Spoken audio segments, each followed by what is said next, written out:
Hello, everybody. Welcome to episode 8 of Vibration Translation. Today we have Aria Young and Esther Sherry. I just want to take a moment just to take a breath.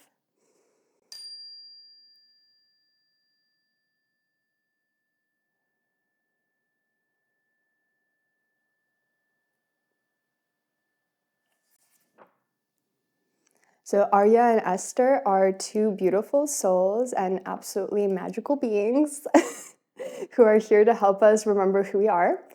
And they have appeared as loving guides on my own path in the form of a light language support group. And additionally, both of them have been sharing their light on YouTube for over 5 years. So this is how I found them. And their videos have helped me a lot as well throughout the years. Would you like to add anything, just snippets about who you are for the audience? I think you did it very well. That's what we're here to do.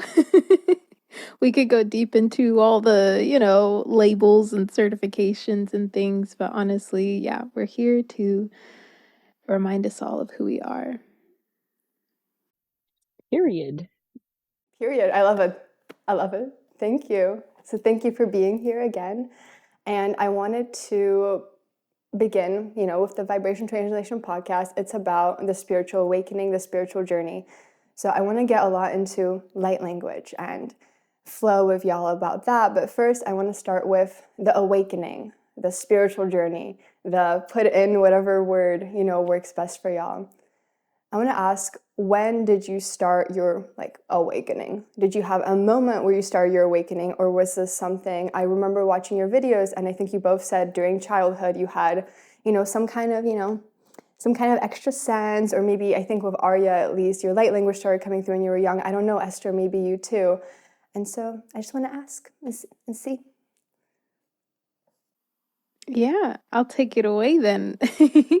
So, yeah, definitely when I was younger, I noticed that I did have clairvoyance was actually a lot stronger. When I was younger, I would play in the garden, not realizing I was like playing with fairies and speaking to like the grapevines and the earth. So, and this was a realization I had later, but I just knew that this was the place. Like when I was outside in the backyard, that's where I felt like unconditional love. I felt like I was being taught by the earth and just like playing with the little beings here and there. And I was just so much in my imagination and in my head. That was like my safe space.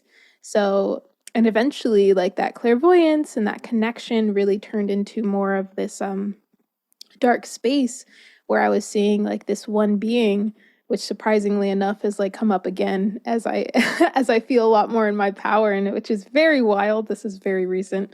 I haven't talked about this with anyone. But yes, so I started maybe I was like 10 years old or so. I started seeing a lot more. I started seeing this being. I started like seeing little children and spirits and things like that. And then and I didn't make anything of it. I thought this was just like normal. My family was very open to like, spirituality. I was baptized Catholic. And I went to church maybe a couple times here and there, but I was not religious. My family wasn't very religious. We didn't really um make a stamp on anything as a collective unit. It was more so like open to our interpretation, open to what it is that we're into. So I didn't know what I was into. There were a lot of things that were like red flags here and there, and I was like, you know what, I just kind of want to enjoy life and enjoy being with the earth. So in seeing all of these things, I didn't know what to make of it. If anything, it was just showing me how much fear I had, and how much doubt I had. And it wasn't until, and that's something that was going on until maybe I was like 20 years old. But within that time, the way that I would express if I had like an emotion I didn't know to express, a lot of people, they'll curse, right? I wouldn't curse as a child. Like I just didn't do that. That was something that like my family didn't enjoy. So I was like, I just did light language. And I didn't realize I was doing this, but when I was excited or if I was like frustrated or if I didn't know how to express something, like I would like move my body and my hands and like speak in this language I literally called Wapacha.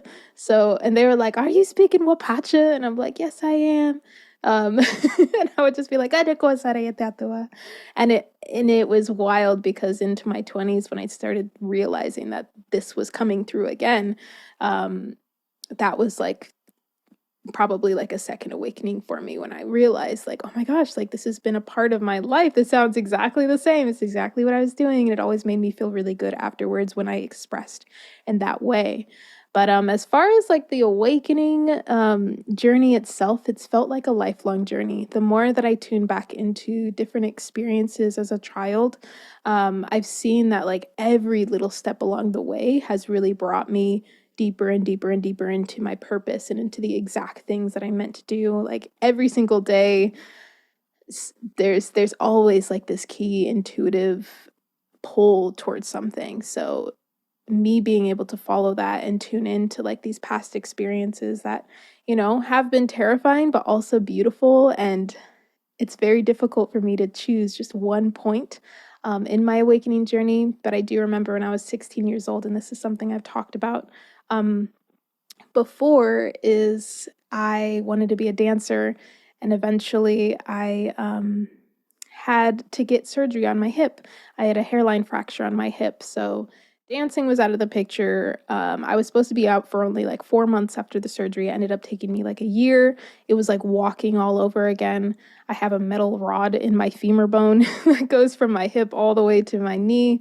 And from that point, I was like immobile, unable to do things. I was in the hospital for a really long time.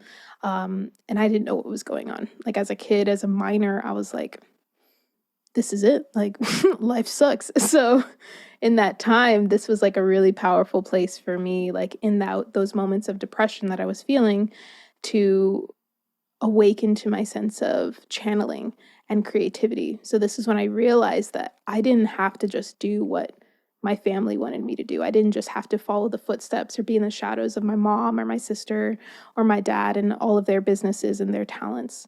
So that's when I started writing books, and I started allowing myself to turn back into that imagination and intuition that I had as a child. And opening that up was so inspiring. It led me to yoga, it led me to meditation, it led me to my yoga teacher training, that eventually I realized like, oh, that is what I'm doing. I am channeling, and this is something that everyone could do. And it made me really excited. And that was the point where I started my YouTube channel. Um, Not long after. I think I must have been like 18, 19 when I started like moving into that space. But yeah, so I feel like that was a big moment in recognizing that this is actually something that's happening and within me, and it's something that a lot of people are going through. So yeah, I don't know if there was like one specific thing that drew me to it, but I just wanted more. And this is where I am, like recognizing that there is divinity in it all. Wow, beautiful. Like, thank you for sharing that. And there's so much, of course, just to go into with that, just what you just said. But thank you. Like, I think it's interesting to hear, like, okay, as a child, you were, seeing beings and like even like communicating in this light language, like, and to have the confidence as a child to be like, no, this is my little language. It's called, what'd you call it? Wapacha. Wapacha. You were just like, yeah, this is Wapacha. And then like everybody was like, okay, what's Wapacha? Like that's what she's doing. And it's like, it's interesting, like, as a child to even be like, no, this is my natural way of feeling like I want to express these emotions. And I think that's really special to, have that even confidence within yourself to be like, this is my way of doing it. And yeah, I mean, it's very beautiful. Esther, do you want to share about your own process, maybe childhood experiences, or how that all unfolded Yeah, for you? right. I will definitely share just to provide some contrast because as a child, I also felt that connection, Earth was teaching me, talking to the trees when I felt distressed or emotional. I was homeschooled and I come from a family that's very religious, very Christian. As need I say more? Now, I love them and I really appreciate the devotion, but I remember as a child when I would be talking in this, what we call light language, I would make sure to keep it internal and never externally share it. I had this thought as a kid. I was probably like 4, 5, 6. As soon as I knew what like a mental hospital or an insane asylum was, I was like, if anybody hears me talking like this, they're gonna think something's wrong with me. I'm just gonna, for survival reasons, so that I seem normal, I'm not gonna let anybody know.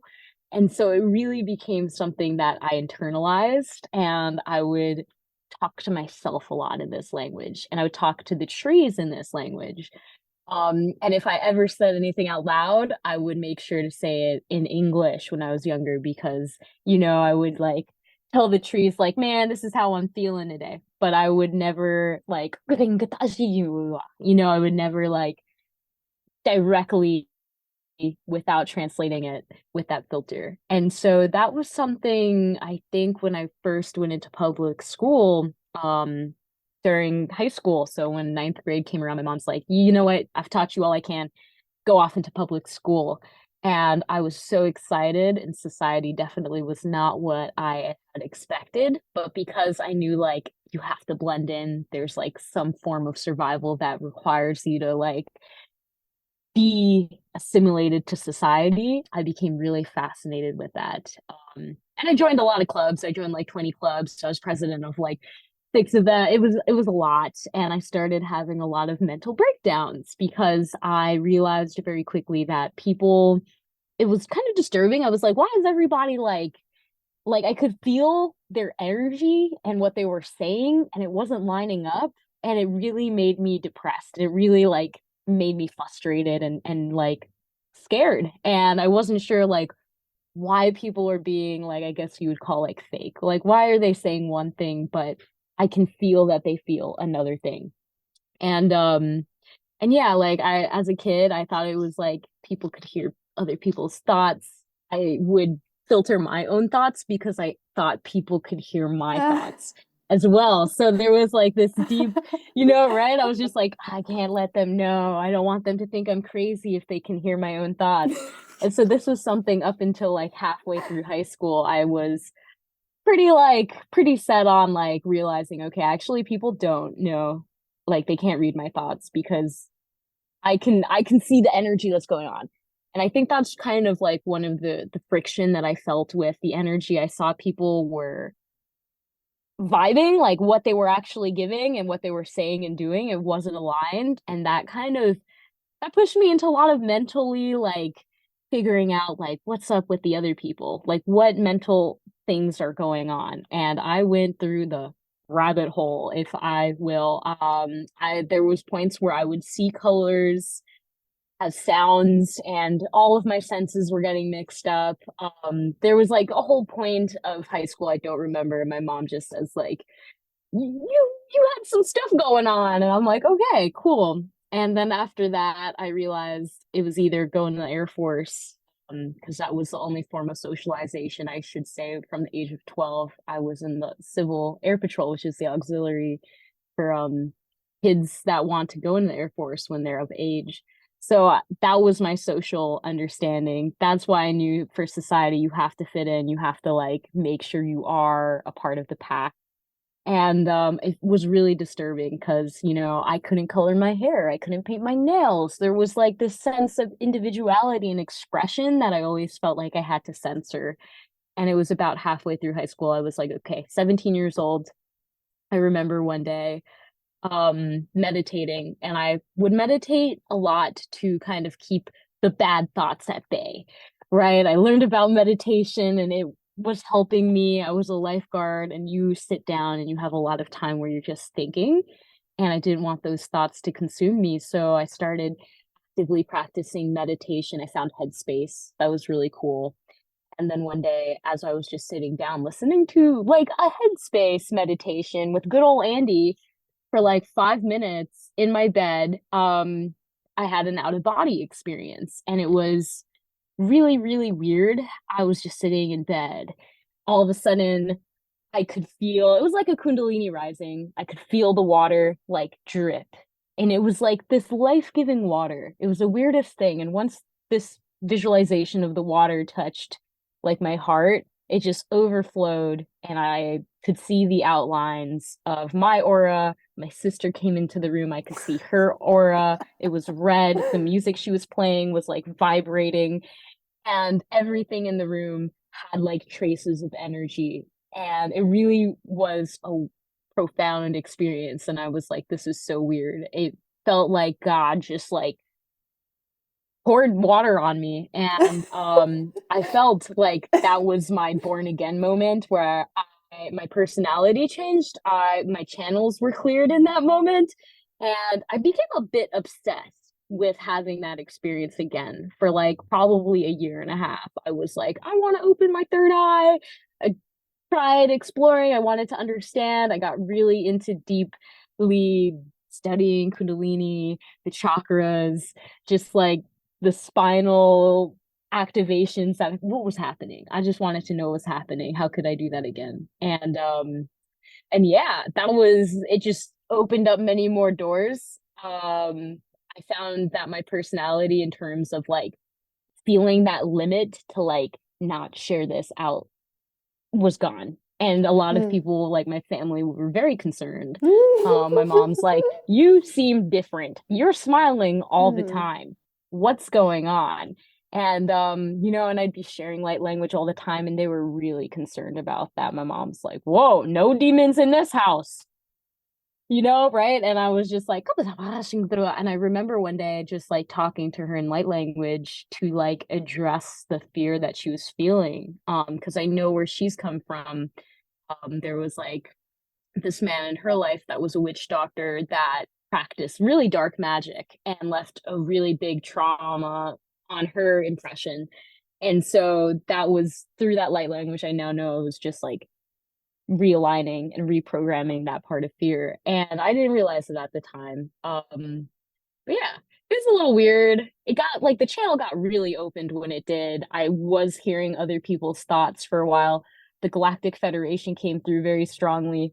It sounded like I had all of these different channels and I could hear them. And I remember one day I was just like, guys, this is too much. This is cool, but I can hear what those girls' souls are saying about me right now and their overall like soul mission. Like, I'm not gonna go up to people and tell them what their soul mission is. Like that's weird and they're not ready for it and they're just trying to focus on like finishing their frappuccino and like talking about their crushes. I'm just like and I realized like, wow, if I like this is probably like borderline schizophrenia. And I told them like, guys, you gotta like you can't just be coming in and out like that. And honestly, after I said that, they stopped being so open. And that was kind of nice to know that you have the control. You can communicate to them and you have the ability to, you know, have good boundaries. Wow. Yeah, I mean, wow. Like you guys are just sharing these like pockets of really cool information. I'm just like, I just want to ask, can you like, I don't know, for both Esther and Arya, can y'all like, I guess for Esther's story, can you like right now like turn on and off? And I know sometimes when you do light language, like you said in the group, you can kind of see visuals or I don't know what you see, but you know, all the things that we can see, the energy and everything. Can you do that now? Like, can you turn it on and off? I would feel like it's kind of like when things are all aligned, you know, it naturally opens. And so I'm like, okay, cool. This is a moment where I feel pretty open, but like my channel and my perspective on what I'm channeling is more like viewing my human experience. And my guides are kind of there, but they're like, they're not there to chatter, you know, like say random stuff about what's happening in the cosmos right now. They're like, okay, this is like more time for the conversation. But yeah, it's been interesting. Yeah, I also feel like when it comes to channeling, there was a time where I felt like it was very easy to like kind of go on and off, I guess you could say, like kind of like open it and then be like, all right, I'm gonna be my muggle self or like, you know, like I'm not gonna necessarily have that open. But I've been realizing lately that that's something that's like it's always open. And when I recognize that it is a part of me, that the way that I've allowed myself to kind of like work through my own self love and inner work and just like connection and relationship to my channel and my guides and my higher self, I realized that there is just like this natural opening that happens, like that natural alignment that happens, to where every single time that the light language comes through, every single time that any form of channeling comes through, it's unique. It comes through uniquely and like through all the different senses. Um, Something that's really strong for me is like clairaudience, and then clairsentience. So just being able to just know things and then sense things. If I'm working with people, I can actually feel what they're feeling. And then sometimes being able to see it, but it's something that will just happen. I can't be like, all right, this session, I'm going to see these things, you know? It's like, actually, you might sense it in a completely different way with this person rather than the other, or with this group and this day. So I feel like it shifts and changes. It's like so much surrender and trust that like lives within that. Do y'all feel like, I guess for me, I found spirituality first on YouTube, right? Through like Ralph Smart, like Infinite Waters Diving Deep. I don't know if you know him. So that's like when I was like 12, I was like, and then I just found all this stuff. And I was like, oh, that makes sense. But for y'all, like when you had these experiences as kids, for example, with light language or with just any of the clairs, and then you found, I'm assuming through the internet, other people that also do the same thing. Do you feel like that gave you a sense of clarity or maybe confused you in some way as well? I wanted to start off by saying that the time when I learned about it, I was like, this is normal. Everybody must be doing this. I really didn't have any context of what a spiritual awakening even was, or spirituality in general. My mom would always be like, the world's a weird place, and I'd be like, yeah, it is. It's pretty weird. Yeah. But there was no real like nothing to compare to. And so the internet opened up a lot. And I think because I was sharing my experience, people would start sharing weird stuff they were doing, like, oh yeah, telekinesis. Oh yeah, like I can light this on fire with my mind. And I was like, okay, yeah, this is a new level of normal now that I actually for a while, because I think I was sharing my experience while also understanding my identity. It's kind of interesting. Yeah, that's what I will say there. The internet has helped though.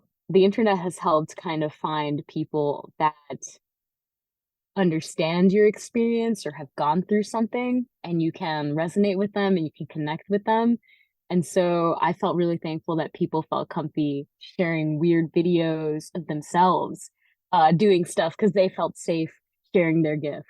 And at the end of the day, like everybody has gifts, right? Like that's the best part about it. We're just here to acknowledge and learn from them. Yeah, I 100% agree with that.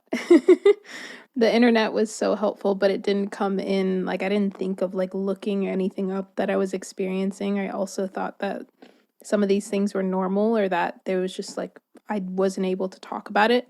But I was also that kid that suppressed everything. I was the kid that was like had to be in the shadow of her sister and her parents and had to somehow fit in with everything and be the golden child and like all of these things. So I have a lot of like those wounds around that kept me just silent about it and not even like feeling like it was safe for me to even like look things up. So when I was 16 and I was in bed for like months on end, that's when I started like looking things up. So that's where YouTube really came in for me as well. And it was really powerful because I started to see and just have these emotional experiences, just listening to people talk about things, talk about other beings, talk about like this soul ascension and awakening that's happening and what we're meant to be doing, and just so powerful. And then Instagram was really interesting because that was like one of the first places I started hearing light language, and I would see these people just like with black screens, like you couldn't see their face, you just heard them speaking. I'm like, that's what I was doing. Like, what is this?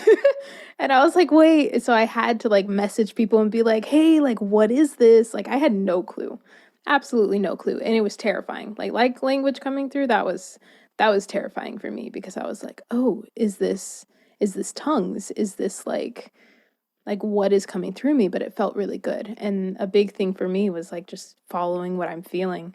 So yeah, the internet was definitely very helpful in that, but there was nothing else besides just me suppressing everything and not telling anyone anything until it got to the point to where I was so terrified I needed someone to like be around. Can I add one last note about the internet and the algorithm and how weird it is, how it will Mm-hmm. show you like I mean, obviously if you're watching this right now, like it's not by coincidence, right? Like, yeah. But yeah, sometimes like literally randomly, I was in Discord once and just this random video came up and it was like everything everybody in the Discord needed to hear at the moment. Mm. I don't even know how it started playing, but it's just like things like that where it's like, okay, the universe is going to give you what you need. It's going to show you the message and make sure that you know it. So, yeah, internet's crazy, man. Did y'all meet each other on YouTube? Or how did you meet? It was Instagram. Instagram? Because I saw Esther sharing her light language before I was. So that was really inspiring for me. It was like Esther, Heather, and Heather Hoffman, and then this woman that was my mentor for a while. She's not online anymore. But those are the like y'all were the three that I was like, wait a second, this isn't insane. And there wasn't very much out there. But yeah, we met on Instagram. And yeah, it just kind of naturally flowed. I'm like, I don't even know what it was that we were doing besides just. I think I remember the first time I met you, I was hosting my first Chakra 101 workshop. Because I was obsessed with the chakras, right? Like channeling, it was my life. And you were the only person that showed up. And I That's didn't get your right. email or contact information. Oh. And I was like, yeah, I'll give you like the information like that we went over. And then after the call, I was like, wait, I have no way to contact you at all. Yeah, But I think I was you did DM invited to me. that. Yeah. Yeah, the That's chakras. so cute. It's so cute. Oh my gosh. It's so beautiful. Yeah, I mean, there's just proof that like sharing yourself, your light, and then you'll get everything will align. You just gotta, I mean, this is something I'm working on, is just stepping more into, and I saw Esther, you just posted on Instagram that little light language video. I watched it, the identity one, like claim your identity. So that's exactly, so I watched it right before this interview, and I was like, yeah, like I feel better. Because that's what I'm working on, at least, like being able to claim like my own identity without also like it's kind of difficult because we have these little egos that like want to belong and identify with things externally, but we want to also embody who we are while like living in this world. And it can, like, for me, it's been a very interesting journey, like navigating that. I don't know if you want to speak to any of that. Oh man, I'll totally hop in because I was just like, I'm about to eat my lunch, but first let's channel. They were two chipmunks and they were like the inspiration, weirdly enough. A lot of chipmunk energy. But actually my god sister's been going through a lot with her identity. And she's 17 and I feel like that's prime time where you Mm-hmm. have to figure out what to do with your life. And especially in the spiritual world, I think you look at successful people and you think like, oh, there's no space for me. My thing is either too similar, my late language sounds too much like theirs or something. And it's or like I'm too niche, which, it's you're supposed to be you. You're like, there's somebody out there that like is looking for your soul. And right now they're settling right now for maybe somebody else's because they haven't found yours yet. And yeah, like I realized the more I do things because it feels good, like Aria was saying, she started sharing it because she was, she's going with the feeling and it felt good. That's what it's all about. Some people enjoy digging holes. Other people hate digging holes.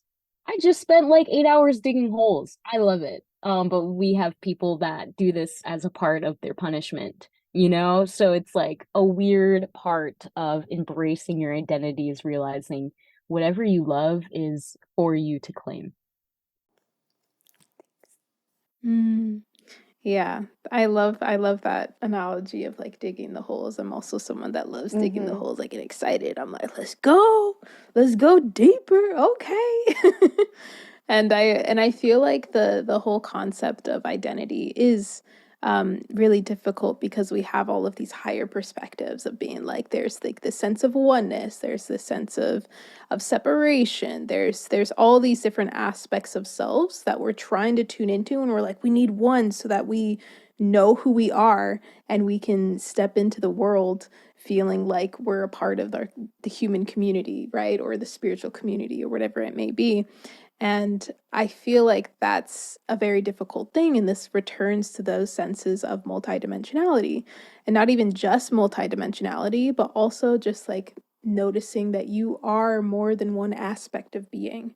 We can look at the physical, the mental, emotional, spiritual, and there's also all these other aspects of ourselves that we're holding on to. We have ancestors, we have, just so many aspects of our energy that are here right now. So I remember that when going into anything. And this has been such a journey because just like Esther was saying before, like sharing online, I was also still discovering myself. I was also still going through my healing journey. I still am. Like we out here. And this is what has been like very inspiring to even just come up and share with people.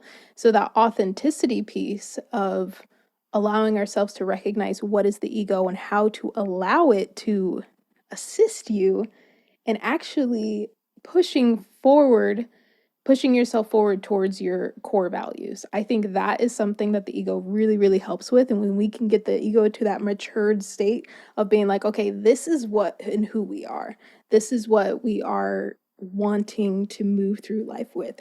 Not necessarily all of these little, like, whispers of things within like the more programmed matrix, but like, no, this is like what my higher self, these are my higher core values in life, and let that be the piece that the ego holds on to, because the ego is not something that's going to be leaving us. So I recognize that. And then I recognize, okay, my authenticity is me being in a relaxed state. So I'm like, okay, if I'm not necessarily in that relaxed state, I can still be excited and relaxed. I can still be energized and relaxed. But if I find myself in frustration, if I find myself in impatience, like I know that there's like a part of me wanting to be somewhere or not listening to who I am. So, yeah, I feel like it's a little off topic, but at the same time, it's like kind of interweaving that It's authenticity perfect piece. because Yeah. that was actually my last question, but I mean, I'll ask it now, which you kind of answered. But do you have tips for walking with integrity and authenticity on our path while, overcoming the little temptations and the traps of the ego? And of course, like we'll like make mistakes and we'll fall and like the ego will take over at some points. But do you have tips for, coming back and noticing that and just staying in our alignment? Yeah, I think integration is a really big thing, because if our ego is not integrated, if our inner child is not integrated, if you know any aspect of ourselves that we feel is separate is not integrated into alignment with our core values, then we're always going to have these butting heads, right? We're always going to see the ego as something else. And I feel like what's been really helpful, because a big piece of what I do is really recognizing what love is, this liberated love, this unconditional love is, and allowing that to be the medicine for the parts of us that feel like we need to be something else. So, what I always suggest that people to return to is that energy of the heart. Like, what happens when we place our hands on our heart? What do you feel? Like, you may not feel anything in like this second, but like give it a few minutes and notice like what the weight is there, what the energy becomes over time. What does it feel like when you just tune into that place, or just feel it, or just sense it? And I feel like this really helps us return to the sense of integrity, return to the sense of feeling in any present moment, because within the present, that's when we heal, that's when we have a chance to integrate, that's when we have a chance to actually embody what it is that we, want to embody. But this is the space, the heart space is where we are going to understand what are those core values, how it is, like, who are we? This is who we are. It's many things. It's many, many things. And when we start to separate it can be helpful for a little bit doing that parts work, being like, all right, here's this thing, and this shadow, and this aspect of myself, and all these things. But it's like, all right, we're working together though. It's like the ego, you're not working against it, you want it working with you. So like give it to your higher self to go through that maturing process to be like, okay, how about this? How about we switch? And doing this in a way of like curiosity and play, I feel like can be really helpful, because otherwise it's stressful. Everything's already stressful. So it's like, why don't we bring back the medicine of the inner child, the purity of our higher self, by saying, let's try it this way. There doesn't need to be any certainty here. So, yeah. Yeah, I love that. I will quickly add that I see the ego, of course, is with the solar plexus. If the sacral is the inner child, the ego is like our inner teenager, which exaggerates everything, makes it about them, and it's just like life or death. And of course, we know that's not true. Our identity is always going to change. The ego is always going to be there, and it's there to motivate you to do things. Your ego is there, and I feel like a big part of it is spite. A lot of the times we look for the things that we feel like we lack, and so we want to have more of that, so we must become that. And, whether you see that as a bad or good thing, I suppose the real purpose I see for the ego is like, it's that horse, you got to train that horse to walk the distance, to do the work, to be motivated by the identity that you value and what you hold, like Aria was saying, that core value. And so, yeah, I see the ego as just like my candle. When I need motivation, I go there and I ask myself, who am I? What is true? I know that's always going to change. I am a daughter. Maybe one day I'll be like a grandmother. Maybe one day I will be I don't know, old man. I mean, probably not in this life, but besides the point. The ego is always going to change, and being at peace with that and using that energy that it has, because it's so potent to just get you where you want to go. And then you release it, the onion layer is going to peel back, and you're going to have another set of identities to go through the whole cycle again. Oh yeah, the whole cycle. And like I think a lot of people right now worry about the whole aging thing, the whole aging thing, like, oh, I'm gonna lose this appearance, it's gonna disappear, and then my whole life everybody's gonna interact with me differently. Like, and I think a lot, especially for women, like, it's like in a society where a lot of value still, I think women are valued a lot by their appearance, unfortunately.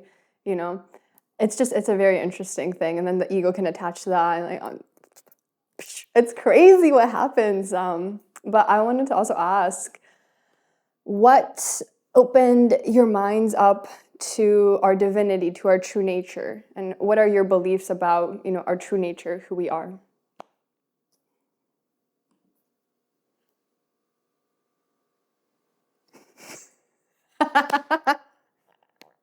Let's see. This is a loaded question. I know. It's quite loaded. I know. Do we need more clarification? Just let me know. I don't. Do you, Esther? No, we're good. We got this.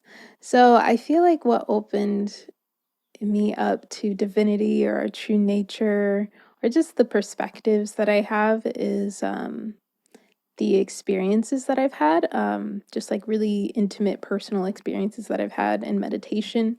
Meditation was always, I never called it meditation. I didn't know what I was doing it. I would just be like laying in bed or sitting and just having all of these like conversations and experiences, and just like just going like deep within, but also without. And it was really profound. And it's something that like I can't fully explain to anyone quite yet, unless they've experienced it. They're like, yeah, totally. And we're like, yeah, we're just tripping out over our personal experiences.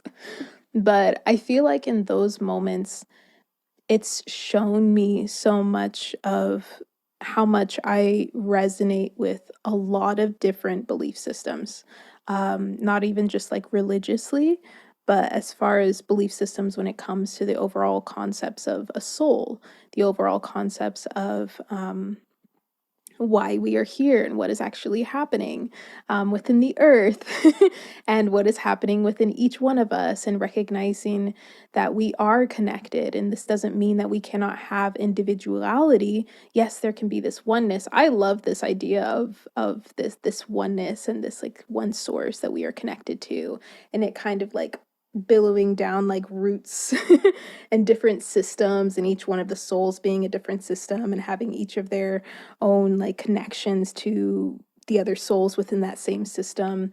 Um, but then it can get very complicated, I feel, and complicated in a really beautiful, intricate way, where we can also be not only connected to or derived from this planet or this spirit of the earth, but also from other star systems or other beings or even other dimensions and planes of existence.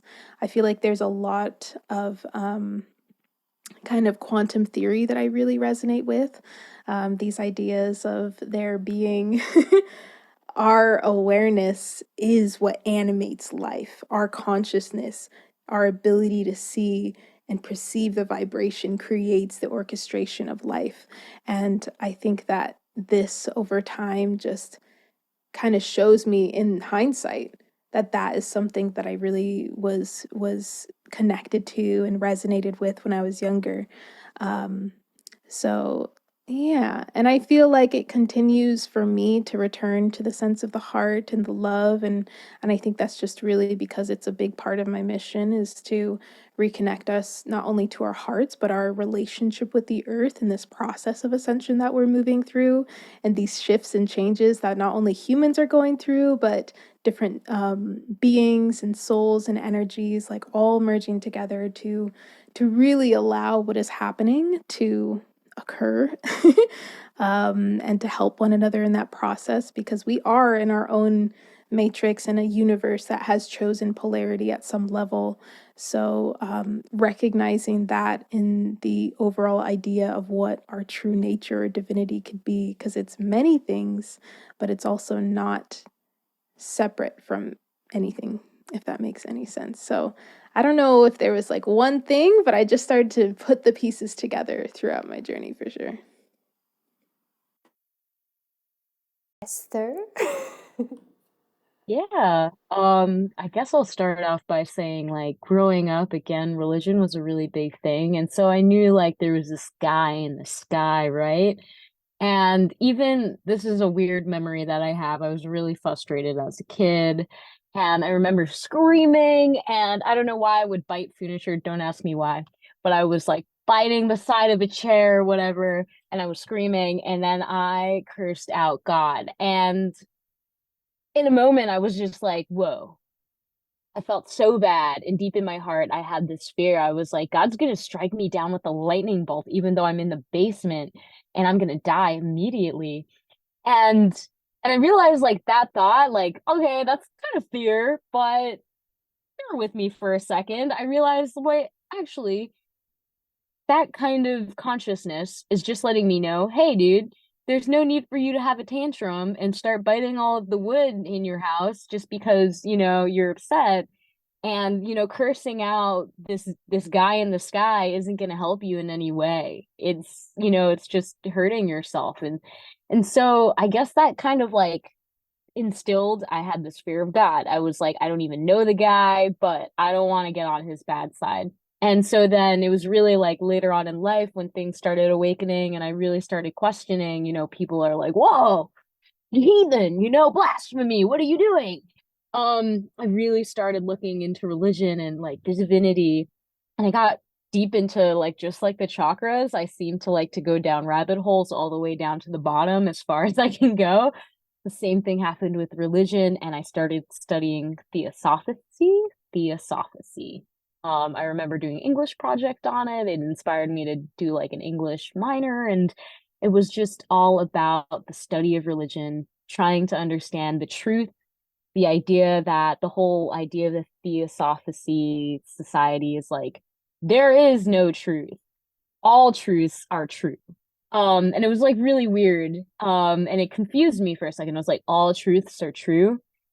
okay. And then I started seeing things more like matrix wise, ones and zeros, like Aria was saying, with our awareness being a big, with the observer effect factor into how reality actually rolls out and what is true and what is not. Okay, without getting too much crazy, I think the last note is I remember my sister, she was going to school for journalism and she invited me. She knew I was like a crackhead for like anything of spirituality. And she was like, oh, they're having an interspiritual like religious gathering. And it was like 30 different religions, all different. A lot of them I've never heard of before. One of them, I wish I got the name, like they believe that the world is just sound vibrations. And so their sermon is just music. And it's like kind of like the didgeridoo, but also like with drums and just like with their sounds. They're just like the whole room was vibrating. And it was like Wow. this interesting experience because it was just like and I was just like, whoa, and each group would come and just share how they celebrated and connected with the source, the creator, and one. And I think that gave me a sense of peace and clarity with realizing, like, okay, cool. Like, everybody perceives oneness, the source, creator, like, differently. And that is a beautiful thing. It adds dimensionality, it adds, all of these layers of truth, just like the ego and the onion and all of these layers that we go through.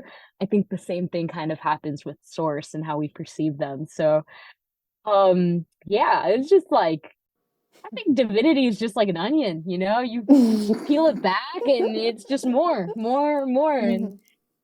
yeah. It's crazy, and it just keeps expanding, and so there's more and more and more and more. Yeah, it's crazy out here in the universe, being human. Thank you, ladies, for sharing. Those were really, really cool to listen to, so thank you. And lots of just clarity. I can tell you've really had a lot of experience with diving into all this based on, how you responded. So I appreciate you sharing. So when y'all are channeling the light language, I remember, Arya, you just mentioned that when you were a kid, and I think probably with Esther too, but just correct me if I'm wrong, that you guys just kind of like, it just started coming through you, and you were just like, yeah, this is just how I want to express myself. And I want to see, what is the experience of that for you? Like, how does it flow through you? Are you just sitting there and all of a sudden you get like an urge to just express yourself in that way? Like, as like, or how is it like that you're like, oh, light language is coming through now? Is it like, do you think about it, or is it just like, here it is? And did it change from when you were young to now? Just curious. Oh, okay, Aria, I'll go first. I got you, girl. So starting off, I think light language has stayed the same in terms of as a child, I would feel this emotion. This emotion would have no name, but it would have a sound, and then it would just say whatever it came here to say. And then I would acknowledge it and I would talk back to it in the sound that was similar to what it was making to me. And so now light language is kind of similar. It's really a conversation with energy. You're there to receive it. And sometimes for me, that will look like I guess I have pretty good, seeing clairvoyant, right? The eyeballs and stuff. Sometimes I'll just see stuff and I'm like, this is cool. This is totally unrelated to maybe what's going on, but it's always is. And a lot of the times there's like, yeah, that knowing that what you're saying, you can interpret it any way you want. Um, it's very much like when you are listening to a language you've never heard, but you're very familiar with what they're saying. Even if you don't understand the words, you know the tone, the way they're saying it, their body language. It's kind of like that with light language. You might not like they might not be like, hey, what's up, star family? Like, let me send you some activations for your third eye so that you can see clearly into the next 3 to 4 years, right? It's more like they come through this emotion, you can feel it, and you know that this is the meaning of it. And so yeah, I see it very much like any kind of other language, kind of like with the Tower of Babel. Like everybody was probably like super confused. Before then, I think they were all talking light language. They were all like, go to business, but they were like, I don't even have to think about it. I know what you are saying. And then after that, it was kind of like, whoa, you're saying something and I don't understand what you're saying. It's like not what I'm used to hearing. So it's I guess like the reverse. I feel very much like, okay, cool. You feel it, you know it, you say it. Definitely. Yeah, it definitely feels like that conversation with energy for sure. And I feel like a lot of the time when it does come through, I mean, there's multiple ways that it does come through, but it comes through a lot if I'm speaking to trees. It seems to be like a lot more, I don't know if it's easier, more accessible sometimes for some like plants or trees or some beings to just like, or even just the land, especially to speak in that way. And sometimes it's really, I notice it's just moving energy. It's moving energy. It's kind of like in communication with like other energy and beings and all of these things. It's very much for me like a movement of energy. So when I feel it coming on, I know that like there's a purpose. There's a reason. There's something being felt. Sometimes I know it's like a quick moment to like really alchemize or transmute an energy that's around. I would go in certain stores and I'd just be like, all right, it's happening through my hands. It may not coming out my mouth, but it's like moving through my hands, and I know that there's some work being done there. Um, but yeah, I feel like when it does come through, it can come through intentionally. I could sit down and just like allow myself to hold an intention and allow it to come up. But other times, it's honestly like become like one way of communicating. And this is what's like a really beautiful thing is that this is the way that I communicate with some beings, and I allow myself to utilize it as a way for my mind to get out of the way when channeling specific information. So, yeah, it comes through always with love, and it's definitely been a whole process to allow it to come through without resistance or judgment. But no matter what, if the mind starts to like question and be like, what are these sounds? Or like, oh, that sounded cool. Or like, why did you do it that way? Like, there's so many little mental chatter that can be happening. But at the same time, the light language just can just come through and just very much like aligned way to where it's just not even just expression, it's like a movement of energy, a transmission of energy, an alchemization of energy. So yeah, little like Yeah, I love Esther's little like it's so funny. Thank you for sharing. And on the note, it's so funny because when you were saying intention, like you can intentionally sit down, I literally wrote a second before intentionally versus just coming through, and I was like, and there you are speaking on it. It's so funny. Um, and also like in terms of interpreting light language, I want to know, when does it serve us to interpret logically versus just receiving it energetically, like on the receiving standpoint, or even when you're channeling it? And I know, Esther, you mentioned, I remember I was watching one of your videos and you mentioned that you you particularly like it, I guess it happens a lot for you when you're able to just like interpret it. And I was wondering, because you were talking about your upbringing and how a lot of the times maybe if you were talking to the trees, you were still not doing the light language, but you were kind of immediately translating it to English because you just didn't want to do the light language because, of the conditioning. But yeah, I just wanted to ask, when does it serve us to interpret logically versus just receiving energetically? That's a really good question. And yeah, for sure. I think my upbringing was very much there's so much fear around if you didn't understand it, like don't say it. So it pushed me to make sure I understand how I'm communicating and interpreting it. I think it's really if you feel the feeling will always come first.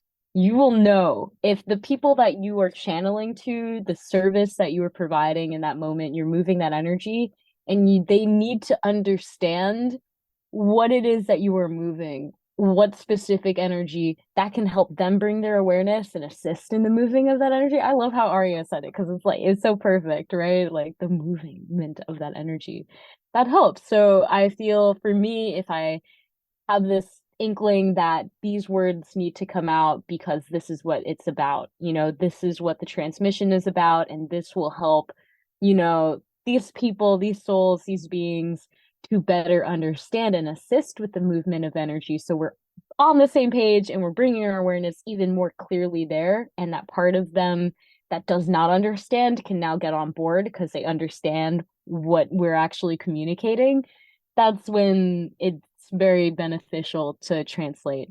I don't think that like you got to do it all the time. And sometimes I actually had somebody say that they can feel the vibration lower. Obviously, you're channeling, and when you translate, that is your kind of human ego coming in, being like, "Hey guys, just so you know, they said that we cool up here. They proud of you." And then you go back, and it's like, and it's like, and they happy you here. So it's kind of like you will be interrupting the transmission when you translate because you're going in between. But so yeah, it's just feeling and knowing like the souls that you're serving, does it serve them to fully understand what their conscious being so that they can be more receptive.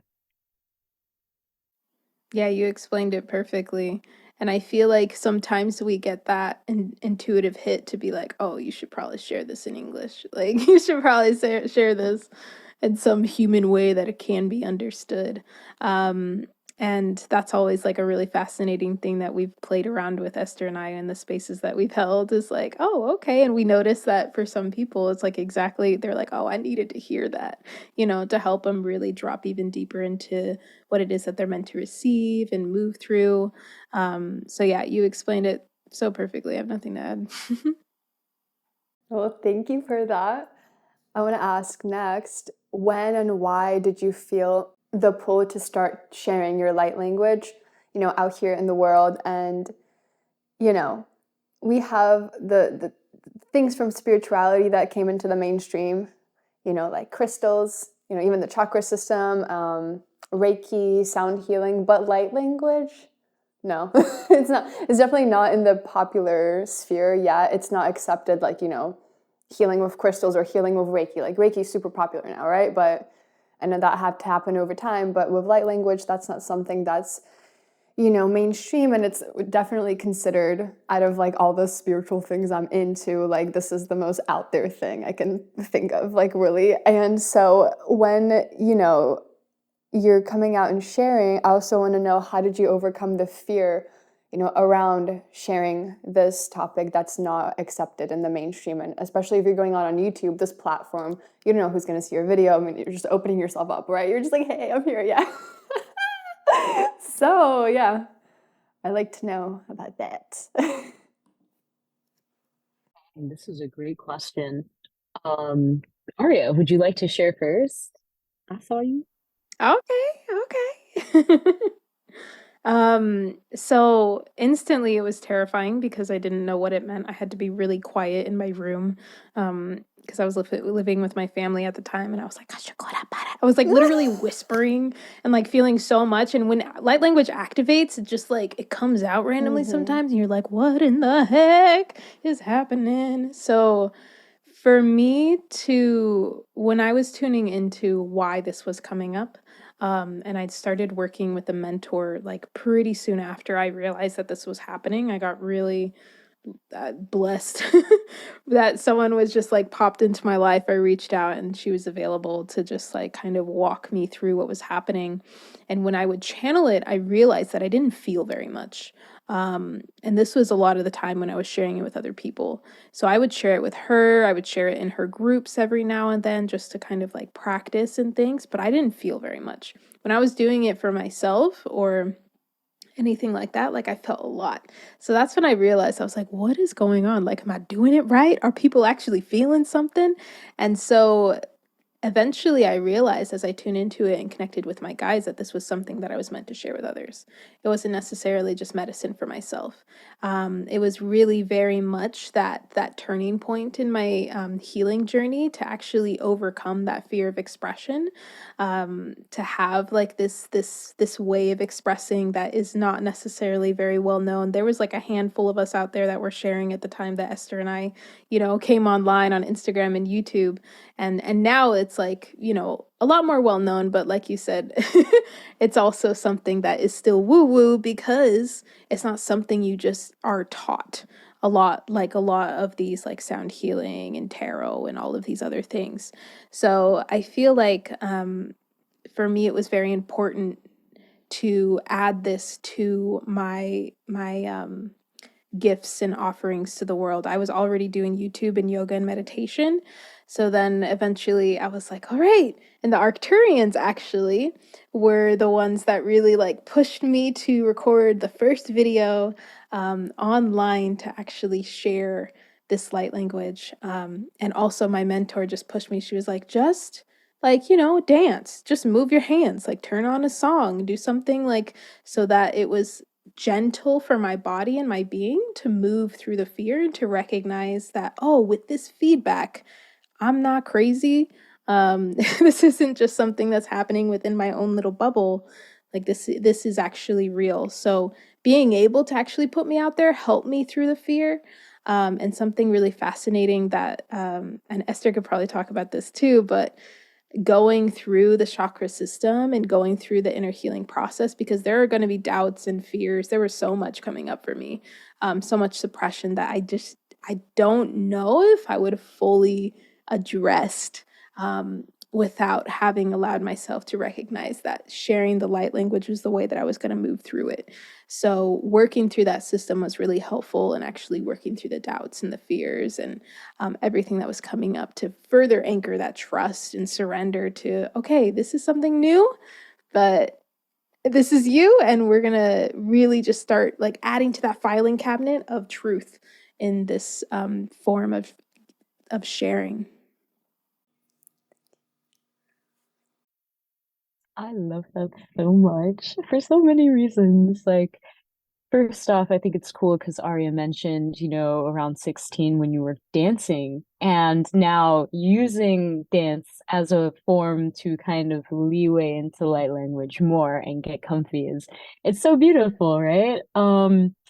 Dancing is so powerful. I cannot Yes. emphasize it enough. You know, when it comes to Yeah. communicating to your body Yeah. and moving energy, like the best form of light language, I gotta say, it's like dancing and making those sounds while you're moving to the sound and really being intentional with it.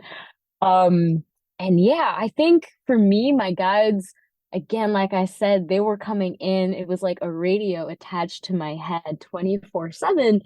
And I guess, you know, in this lifetime, that kind of militaristic upbringing when I was kind of young played a role with how they would even communicate to me, being like, this is your mission. You know, you're here, you gotta share this. This is what you're here to do. Like, if you don't like it, suck it up, buttercup. Like, the kindness when they were saying it, but I also was like, I didn't feel very much resistance. I think for me, even starting the YouTube channel, it was this realization one day. I was sick and I was staying home from school. You know, I think it was like a freshman in college, and I was just like, you know what? I'm gonna die one day, and if I don't share my life experiences, then what am I gonna leave behind? And so I just started sharing. I think the first video I ever made is like something like be gentle with yourself. And I just talk about being gentle with yourself, the process. I was sick and I was beating myself up for being sick, and I realized like, no, I gotta reprogram this. I gotta share this. This is okay. It's okay to rest. It's okay. And so creating content really became a way for me to help myself, as much as it was like really gratifying to hear that other people were being healed. There were just parts of myself that I knew, like, okay, I have these broken parts for a reason. I'm going to attract people that also resonate at the same frequency so that we can help each other rise up. And so when the light language came through, at that point, I had already shared about like my sex demons and probably like a lot of other controversial, weird stuff. So I felt like no hesitation to be like, we're throwing this on the bus. We're just gonna go with it. We're just like, this is coming up.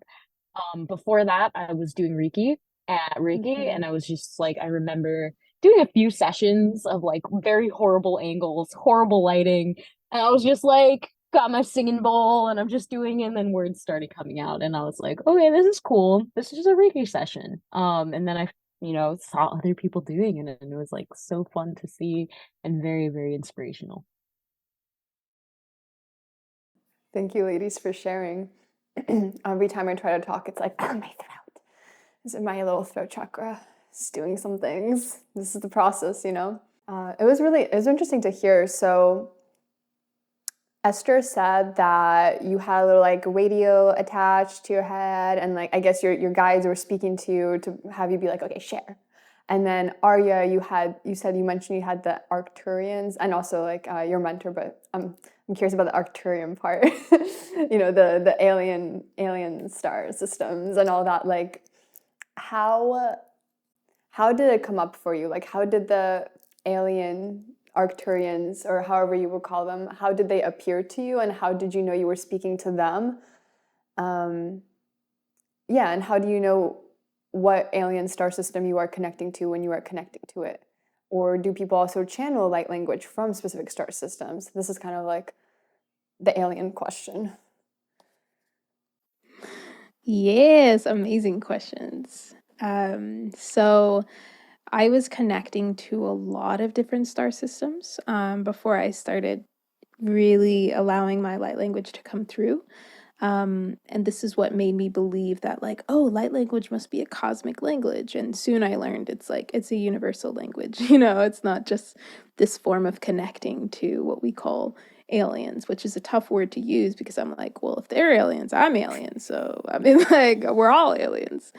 So, but with these galactic beings and connection, especially with the Arcturians, when they were coming through, I used to stargaze a lot, and I used to see a lot of things within the sky. I'm sure a lot of people now see like a lot moving, a lot of colors, and things like that. If you really allow yourself to keep a steady gaze on the stars, if that's available to you. But this was something I would do very often, and eventually I would meditate almost every single night, and I would make it a point because I was one of those, digging. I was like, okay, we got to keep digging. I was like, more of my guides, more of my connections. So in these meditations, I allowed myself to open up. I really just set the intention, like I want to connect to other star systems. I want to connect to whoever I'm connected to, my guides, like open up, because at this point, I had so much fear clouded around my clairvoyance from these experiences that I had with a couple beings. That was like shut off for a very long time. I was like, no, I just want to see. Like, I want to see again. And so I was like very adamant, and this was like a really big healing process for me, was to be able to recognize that I could feel and sense and even see within my third eye these different beings, and they would speak to me. So my clairsentience and claircognizance was very strong. I would be able to feel them, and I could hear/know exactly who was here. I always made it a very big point that I was connecting with, if I was conjuring them or, bringing them in, calling upon them, invoking their energy, that I was speaking with any galactic beings of the highest and purest light. So when I was connecting with Arcturians, I was like, all right, I'm going to open up and see who wants to connect with me. They would come through. I'd make it very clear, like, what is allowed within my field. And then from there, we started connecting a lot more, and I was realizing that I was really just playing around with the different, I guess, light languages, the different resonances and the vibrations that they were bringing through. Like the Pleiadian sounds very different from the Arcturians, and so does the Syrians, and all of these different star systems that I feel connected to, or at least have some type of roots within. So within that, a lot of the time when I do these transmissions for YouTube and things like that, I set up the camera. Sometimes it'll be like beforehand. They're like, all right, this is who you're going to be working with for this transmission. But for that one in particular, I knew that we were going through this portal with the star Arcturus. There was some alignment going on, and this was like a portal where it was very easy to connect. So I took that opportunity, and I was like, all right, let me see what happens if I connect with them. They came through. I set up the camera, and I'm like, all right, this is what we're doing. So I suppose the connection, yeah, it's very much felt.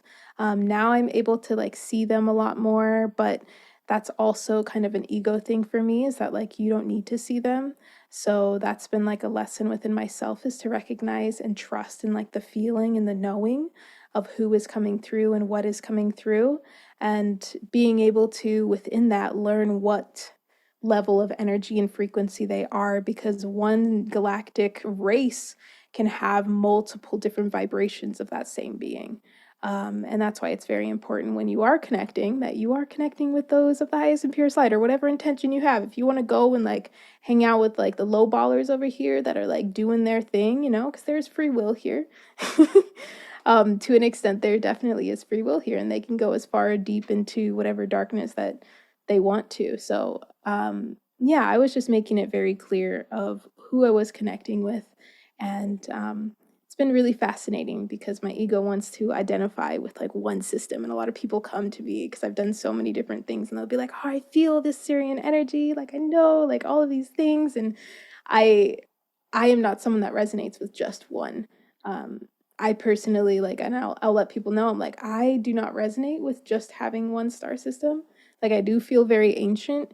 There's like knowings that I have, and I'm recognizing that there is kind of this connection to many different things, and I think it can be really empowering for people to recognize that, like, okay, the ego loves to attach, um, and there's that piece again, when it comes to these galactic beings, wanting to see them, wanting to be attached to them, wanting to like have all of this. And it's like, actually the channeling, it's like talking to your peers, it's like talking to the trees, it's like, talking to some friends. No one is higher than the other, and that's like the piece of remembering that you are a sovereign being. I think that's really important for me when I was starting to really allow that connection through. I was like calling on it so hard. It's like, come on. Oh man, yeah. Like Jesus. I love that you know who you are connecting to. I know in this lifetime, this is a story I have told myself and I've accepted it. I'm not the best with names. I'm not the best with directions. When people are like, what family are you coming from? I'm like, I can tell you it's like 15, 20, 50 different faces, beings, their energy signature. I could not tell you their name. I don't know where they live. Like I know their vibe. I remember I was in bed and there was a time where they like beamed me up, my consciousness, my astral body was up there. They were doing some work. And it was like a celebration. It was like almost a birthday, I guess, for my soul. And there were all of these beings. And I just remember as I was going up, like seeing their faces flash. And it was so interesting. I was like, I see octopuses, I see frogs, I see deer, I see ox, I see all of these different kind of animals. Some of them are plants, some of them are like rocks, some of them I don't even know like how to describe it. And they just like are all smiling and they're all very happy to see me.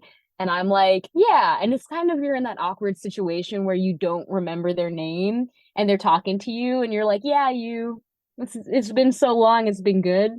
And that's kind of how I feel sometimes with my star family. I feel like I love you guys, but for me and my purposes, I'm here to work on Earth. And if it comes up, like I remember once I was walking and I blinked my eyes and everybody was in a Pleadian uniform around me. I was just walking on campus and everybody was in a Pleadian uniform. They were all wearing blue and white. It was like the weirdest thing ever. I was like, what's happening? And then I blink again and it's like back to normal. And sometimes things like that happen, and I think like that happened for a reason. I don't know why. It will become clear later on in life, I'm sure. But yeah, the I guess they really do like with sound. I think the reception I get is like, okay, cool. Um, they've always appeared very like militaristic, and they've been very clear with like your mission is to help this set of souls, which has been trained for this mission, to integrate with Earth so that they can complete their mission properly. And, the details will come up and I'm just like, cool, set. I never really ask many questions about, for me, it feels good because I know that I'm helping these souls live their full true potential and help Mother Earth. And it feels good, and I feel good knowing that this is a good thing. And I feel like I'm on the okay side.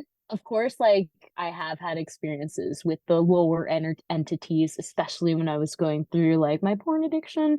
And that was a crazy time interacting with those kinds of beings, not really having full control over your body because you're giving certain parts of it to them so that, in that case, they can harvest your eggs and other energies for their, mal practices and whatnot.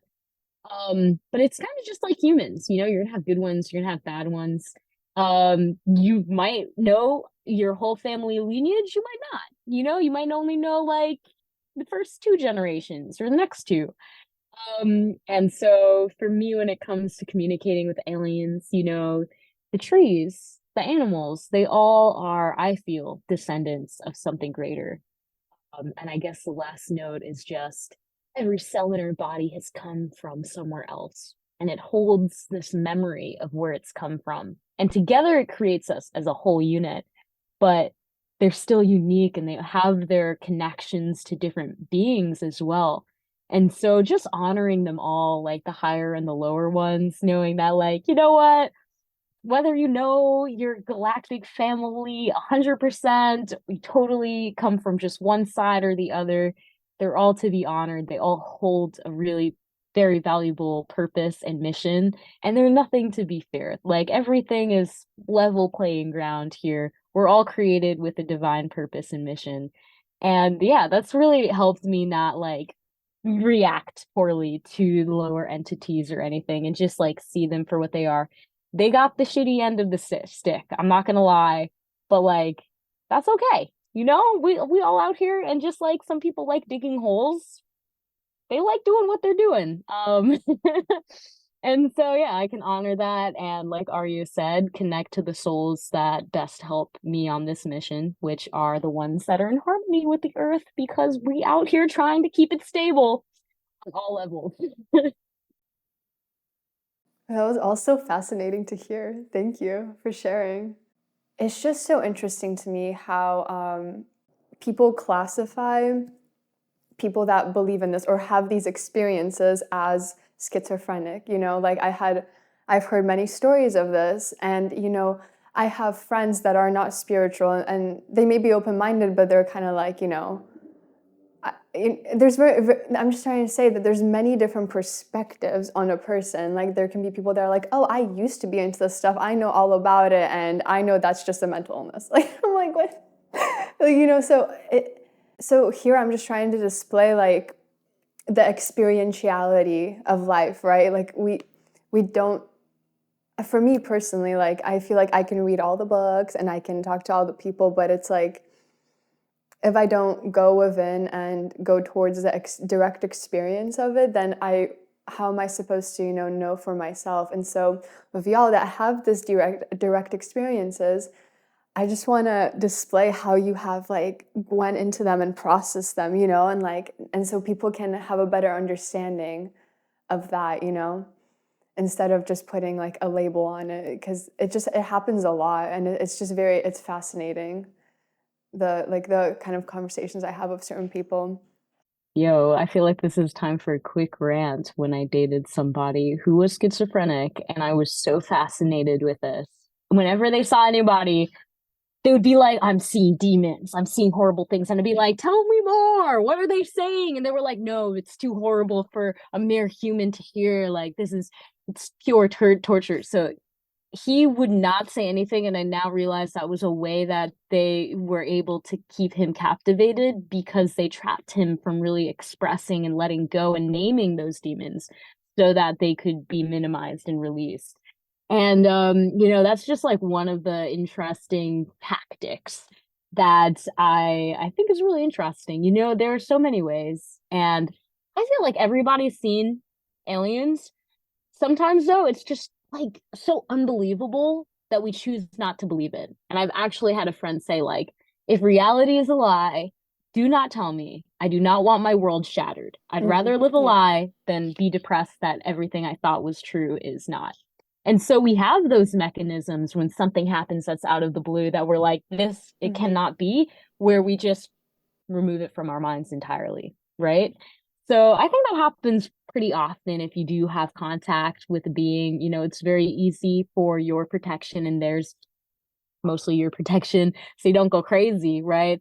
That memory is wiped, that experience is wiped. It's only unless you're ready and open and really accepting that this is a thing that can happen. We're not the only people in the world, right? There are so many beautiful stars out there, planets and galaxies that, yeah, like they can probably communicate to us, and they do. And it's up to you what you remember and what you take from it, and always knowing and trusting that it's for your mission and it's for your betterment.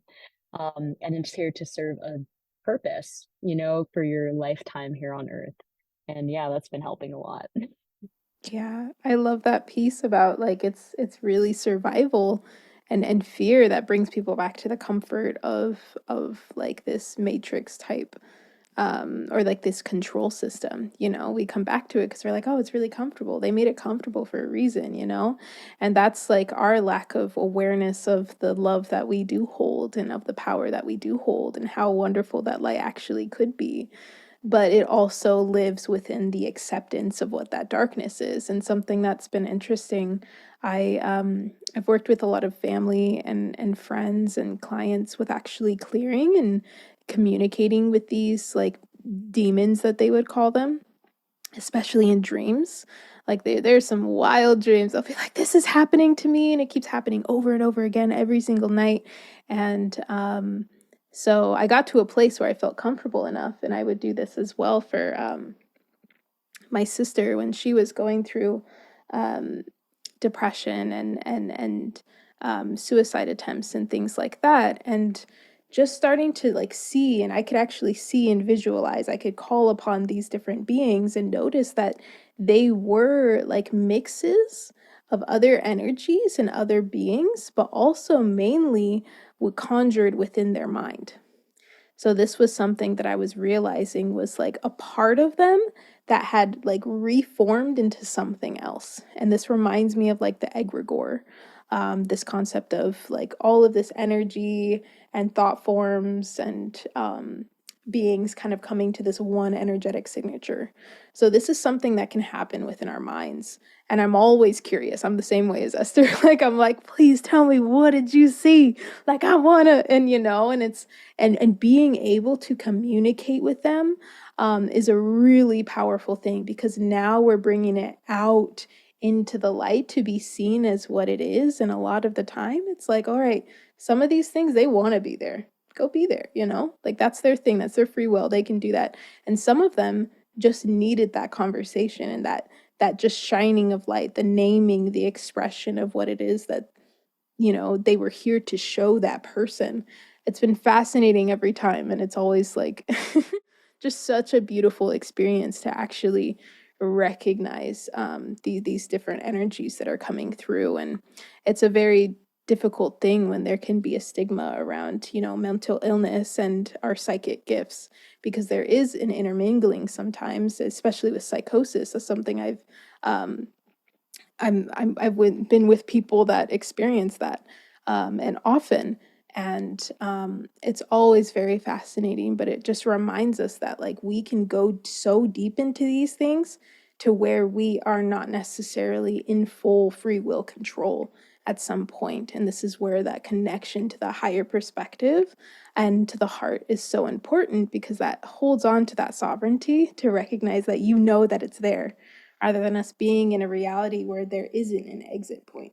So, just, yeah, I mean, this is also rabbit hole stuff. So, yeah, very fascinating. Yeah, it feels like when the mind gets involved a lot, when we, I think, spiral into the loops of the monkey mind, especially when we're also venturing into opening up ourselves to all, then I think that's when the psychosis can happen. I've had one on LSD, and that's exactly how it was. Very mental, very like projected onto reality, complete delusions, instead of being in my heart. So that, I mean, that's what I've experienced with that. So, okay, let's move on to another question. And thank you for sharing all that. What are light language activations? Because I don't know if both of y'all do them. I think you probably do. So, what are light language activations and how do they work? Did you ever receive them or do you give them, and how does that work? We're pondering out here. Yeah, I love being on the giving and receiving end. Light language activations. I think it's pretty like in the name, it's pretty clear. Right? We're using that energy. We're expressing this energy. A lot of the times, and I love what Aria said, and I feel like I have to highlight it. That darker energy that's in the darkness, our job as light workers, right? I don't like to use that label, but I feel like that's super appropriate, is to bring it into the light. And when it's into the light, it will be heard, it is accepted, and it transforms, it transmutes itself. It no longer is darkness, it becomes light. And so light language activations, I really do see them as taking a part of energy that was in the darkness, whether that's, that foggy questioning your identity, whether that's, feeling like you are missing something. It's taking that darkness, right? That missing piece, and it's bringing it into the light so that we can see it for what it is. Oh, okay. I feel like I'm missing companionship. I feel like I'm missing encouragement. I feel like I'm missing love. And so then we know what it is, and it's so much easier for that energy now to pour into place. So, yeah, I really see light language activations as a space for us to acknowledge those darker parts of ourselves, the parts that are missing, the aspects that just need a little attention that we don't often give because we might be afraid of it, we might just not understand it, we might just forget about it and not think it's that important. And to give it a space to be expressed and really like open it up for that light so that it can see that optimal, reality. Yeah, and it's fascinating because with these types of activations, for it can be very personal for every single being, and every single person that's receiving it. And yeah, I think you explained it very well. It's an activation. It's bringing something up within you, whether it's something, and it's what I've noticed. It's going to tend to be like the most aligned present moment thing that you are meant to be bringing your eyes and attention to, or what you're ready to really bring up to the surface, whether it is about activating your actual light language or a sense of being. We can have all the intentions in the world, and sometimes the aligned present thing is going to be what comes up instead. So yeah, other than, I just wanted to add that. Okay, interesting. I literally thought that like language activations were just for the reason of activating somebody's light language. So I think I didn't understand it. That's why I asked that question. That's Okay. actually really good though. That's a good note. Mhm. Also, yeah, I won't go on into like psychic gifts and stuff and like DNA, but yeah, it really depends on the moment and what the intention is and what we're bringing into light. All right, and then I wanted to ask how to discern whose light language we should listen to. Because like we were saying, like you can connect with all types of entities that you can start channeling. If you don't know how to, as a channel, have that, protected, safe space. And also, can a light language be made up, or is that even a thing that can happen? Yeah, all right. This is a great question once again. As far as discerning whose light language we should be listening to, this is where the piece of being able to connect with your own felt sense, um, your own body, your own intuition can be really powerful. It's always recognizing, like, what are you experiencing? What are you feeling with this transmission? People naturally have a draw and a pull to certain people, right? Whether it be their energy, the way that they speak, the sounds that they make. These are great indicators of your felt sense. If you're not feeling the vibe, you're not feeling the vibe, and that's okay. No matter how much you could love a person and their light language is just not for you, it's not for you. And that's okay. So I feel like that's how we can begin to discern. whose light language we should be listening to. And as far as light language being made up, I feel like some people can truly, try to do it without actually understanding what it is or be sensing or feeling it. Light language is definitely something we all have access to. This isn't just for like certain people that are meant to have these certain gifts. Like I feel like we do truly all have these gifts. Some are going to be stronger for us, and then some are not going to be as strong for us, and that's just part of our own soul's journey and what we're meant to be offering as our part of the song of the harmony of the earth at this time. So I feel like this is something that can be activated for a lot of people, and it can be forced when you're trying to do it in one specific way. This is why we always encourage people to play with the writing of it, to play with the movement of it, to play with your hands, to play with the sound, to play with how it feels, because this isn't just something that only comes through your voice. This could come through in so many different ways. And with more and more people sharing light language online, they're starting to think that there's supposed to be certain sounds. There's supposed to be like a certain way to do it. There's an actual alphabet. There's all of this. The mind starts to get really deeply involved. And this is where the light language can be a bit like more difficult for them to connect to. So I don't think that this is like a thing to be wary of.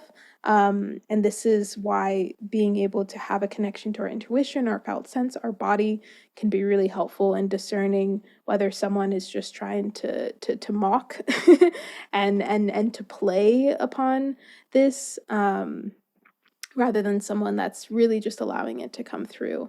And yeah, there is a sense of trust that we can have within ourselves in those experiences and not having to fear anything, because light language, as I've experienced, like all of it so far that I have felt has been really positive, and some of it just isn't resonant. So that's something we get to really realize, is that there are, more resonant channels or people or transmissions that we can tune into rather than others. It doesn't mean that they're bad or wrong or not doing it right or it's made up. It's like, no, this is just your connection to others. And obviously, as people continue to practice and get more attuned to their own sense of being and sovereignty, it's going to feel a lot more powerful for others. So, yeah. Oh, so beautifully well said. I love it. Yeah, I think it goes down to identity. Like, okay, if you're watching this, then you probably know why you're watching it. I don't feel like I gotta tell you who to listen to light language about. It's just the same like any other content, any other experience that you're open to receiving. You're gonna receive the ones that are meant for you. And it goes with identity in terms of, can you fake it? It's like, and then you're just not being true to yourself. You're not being true to your soul. Light language does not have to be sounds at all. You don't have to speak in tongues or make any kind of sound at all. It could all just be mental. It could all just be, you are sending these specific frequencies and vibrations, and however you're translating that, whether that be, words in your mind or a feeling, you're sending that energy, you're shifting it. Really, like Aria said in the beginning, it's just that movement of energy, that intentional movement of energy. So yeah, it could be so many things. And yeah, I love that we are able to explore that more, explore the different ways you can cook in an intuitive, like designed way that just feels good for you. But yeah, your identity is really important. Finding what feels good for you is going to reflect in what you see in others. Finding how it feels good for you to express yourself is going to attract the souls that are going to encourage that more, are going to say, oh, I love how you express yourself. I love how your soul just resonates. I want more. And that's your soul family. And so that's it. There's no, yeah, like Aria said, it is really interesting because I feel like even if you try to fake it, you're moving some energy in some weird way. It's might just be a flop, because it's not truly your soul and it won't be as powerful as if you were in your power. And so that's Yes. it, finding where you feel good in expressing yourself and finding the people that you feel good listening to. And that's all. Period. Yes. Yes. I want to know I feel like this is kind of self-explanatory, but I want to ask anyway. How do you know your intention is working through your light language? Like in your experience, how are you like, okay, like Arya said earlier, you sit down, you might already have this intention that, okay, this light language is for self-empowerment, let's say. Now, how do you know that's being communicated? I think this once again goes back to that like felt sense, that ability to sense what it is that you're feeling. Sometimes when we set intentions, like it just flows like really quickly or just like immediately we're like, all right, this is happening. And sometimes when we set that intention, it may not come through right away. We start to see that like, okay, we're trying to force the energy in a direction where that's not actually the point that we're meant to be hitting at this moment. So then that requires a sense of openness and surrender to what is actually here rather than what we're wanting to be here. Of course, we can will ourselves to bring through a transmission for, say self-empowerment, but the powerful thing is going to be what's going to be in the present. And I forgot your question. It was, don't worry, I'm right here with the questions. It was, how do you know your intention is working through your light language? Okay, yeah. I was like, I was going somewhere. But yeah, so I think it's about how it feels. A lot of the time, a transmission can start one way and then go in another direction. So there is a sense of trust in that, like, okay, I set this intention, I'm opening up to it. There does not need to be an attachment to that intention. When we have the attachment to it, that doesn't leave room or space for anything else to manifest or to move through. It's not going to be as full, well-rounded, or holistic of an experience.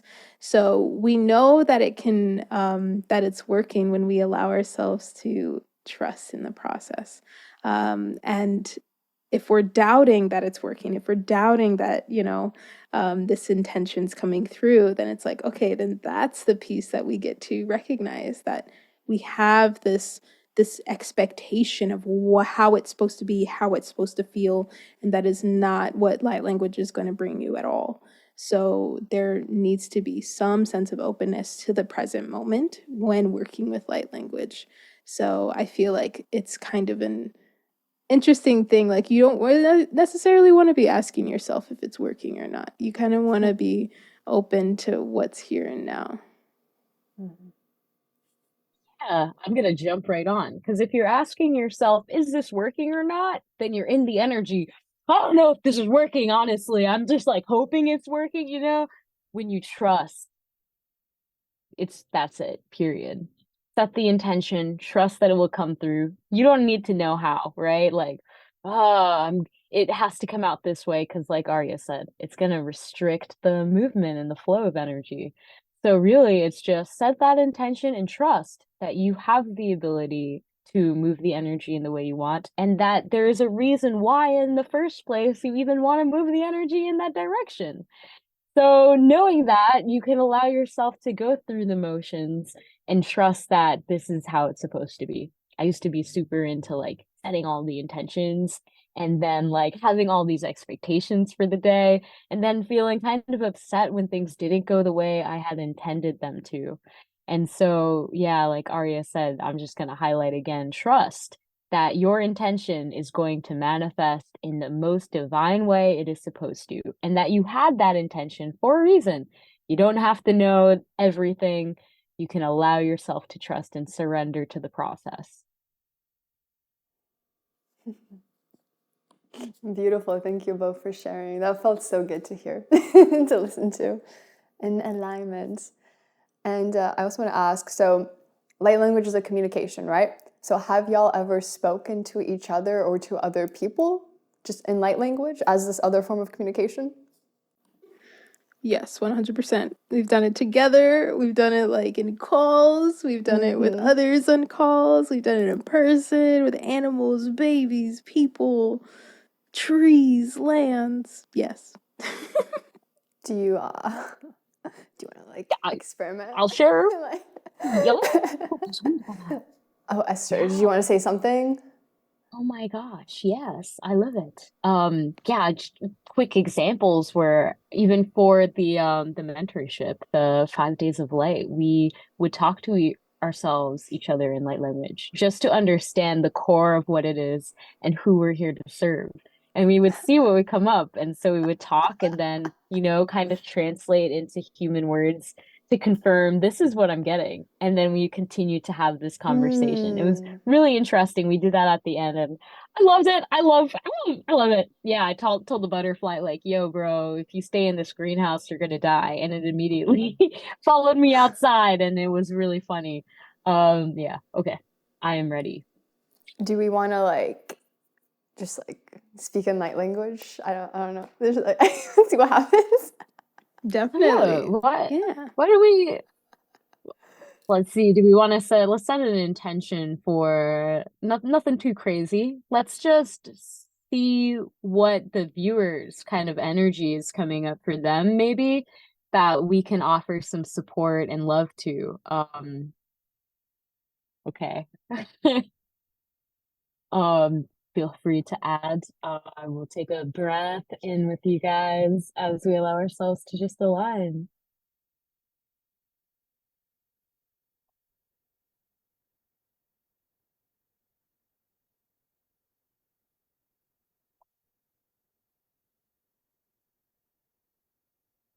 Katashi tatada, indicativo for home. Maya dasho? Mikia sare tu ala kana tiara etate sara komba shura kiana tietu. Ashun ara ash ash anara ash.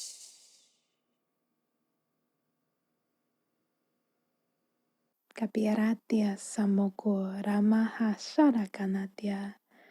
Ngu uayam.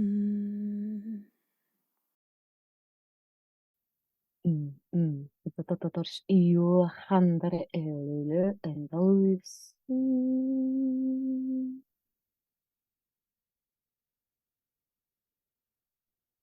Ash io ui asar aria undo oa sha ayako. I.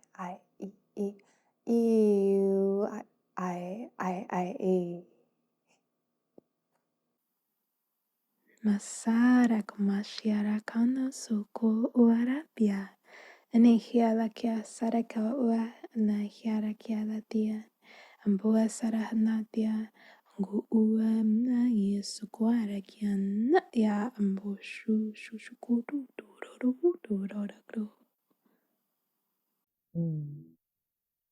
Utakatos indati tatatombo takti titit umtorsh it gutotundrubi. Ah.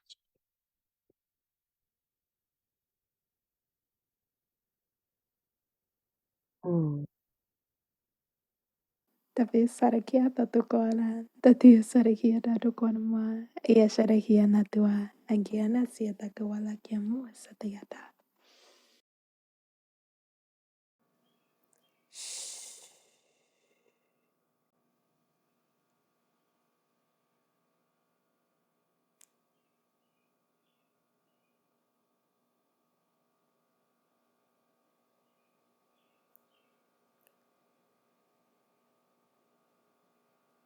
That was so beautiful. Thank you. Ooh. Oh my Thank you, gosh. thank you. Can I share a little bit about what came up as we were sharing it really? So it began with I asked the question and Aria asked the question to you, Maya. And the question was about the souls that are you're here to serve. And your response was it was very motherly energy, very like umbrella like. And then Aria opened up to give some energy in assisting them. And then I also opened up and given some energy also to just help with clarifying light language and the how it's being understood. And then again, it went through this cycle of like just beautiful gifts is like what was coming through. Um, and yeah, and at the end, allowing the viewer right now to really have that moment of silence with themselves and their own soul. It was really a beautiful transmission of just, we are here to support you and the souls that you are here to support. We offer what we can to assist, in their awakening and their journey. Um, yeah, that was beautiful. That's what came through for me and what I felt and sensed. I could see like the droplet, and it creates all the ripples. You see the little highlights here and there around the ripples. That's definitely what I was seeing, and I definitely resonate with what you were saying, Esther, in that conversation and the gifts that were being given and the grounding of, the mind in that space. Yeah, just thank you, thank you, thank you for opening that. Thank you. Thank you. Thank you. Thank you. Yes. It was so interesting. At one point during it, it's when you guys were speaking, it felt like, it's hard to describe, but it felt like you were like up here, like at this point in my head, just like talking to me in like a ceremony. It's almost like felt like this one time I had this ayahuasca ceremony, and this is when the maestra was singing an Icaro, like from their Shipibo native tongue. She was singing this Icaro, and I was sitting up, and it was just like I saw this like channel of like spherical kind of energy coming towards me, and it had like a similar vibe to that, and it was very interesting. It's so interesting how light language can just transport you, and it's not like ASMR, but ASMR is interesting, but it's like this other like sensation that has me feel. I don't know. It's hard to describe these things. I'm doing my best. Yeah, no, it's really, it's easier to feel it than explain it for sure. 100%. But that's what we're here for, right? The capacity, the divine manifestations of how everything shows up. Ignore that on my screen. It doesn't matter. It's kind of like a reflection of how we have given, maybe this is, man, I'm not going to read too much into it, but we just gave a little download, man. Now your card is full for this period of time until you offload, right? Got to give the vibes, share with your beautiful soul fam. Yeah, thank you ladies for coming on. That was all my questions. We got through all of them. I think it was like 2 hours, but it was so wonderful. But it's just reflections for me, because a lot of the times, I don't know why, and it definitely is like I'm trying to appear a certain way subconsciously, where it's like in my face. My face feels so tense when I'm speaking to people, especially like it's been coming up when I've been in interviews, and it's just like my face feels so tense and I can't get rid of this feeling. But right now, I was barely feeling any of that. So it was very interesting. So it's just more relaxing into, just the flow and just being, and it doesn't have to appear anyway because you already appeared here in reality the way you're supposed to be, So yeah, it's just interesting reflection. Yeah. Yeah. That's so wonderful. Thank you. Thank you. Yeah. Little divine reminder to give your face like a nice pats, because you've done an amazing job and you are amazing. Thank you so much again for hosting us, for asking like the best questions. They're really thought-provoking, and they're like, it's cool. You don't really think about it all. And you did a great job, Maya. I will speak for Aria as well. I think we could say we feel honored We for this do. experience. Yeah. Yeah. Well, I feel honored to host y'all, and for like just to have your wonderful like answers come through. Yeah. This is Thank you very for holding the clear space. and aligned, and helped me, come back when you guys were talking. I was like, oh, it's very nice. It's very Aw, nice. Absolutely. yay. Obviously, I feel like now is a good time than any to shamelessly plug the Light Resonance portal. Yes, yes. Let me not forget. Can you guys share and I'll put everything down in the description, of course, but what are y'all's offerings? And so people can know, find out, and go see y'all if they resonate. Yes. So Esther and I are hosting the Light Resonance Portal for the third or fourth time this summer. So that's going to be the third time. Oh my gosh. So that is going to be in a whole process where we're going through the chakras to assist those that are interested in using their light as their service and activating their light language. So that is a big, powerful space of community to do that all together and to actually go through the activations and the inner work with support. And we also, this is how we met you, have the Soul Resonance Support Group, which is a light language support group where we offer transmissions and a space to share and connect. And that we do every spring and fall so far. So, and yeah, and we're on YouTube doing our thing and on Instagram doing our thing, just really sharing. Yeah, everything's down below. Yeah, that's it. Period. Period. Period. Eh. This is Maya. Thank you so much for getting to the end of this episode. If you'd like to support the podcast, rate, review, comment, let me know what you think, and you can visit vibrationtranslation.com to purchase from the shop or donate. All links are down below, and I sincerely appreciate any and all of your support. Thank you, and I'll see you for the next one.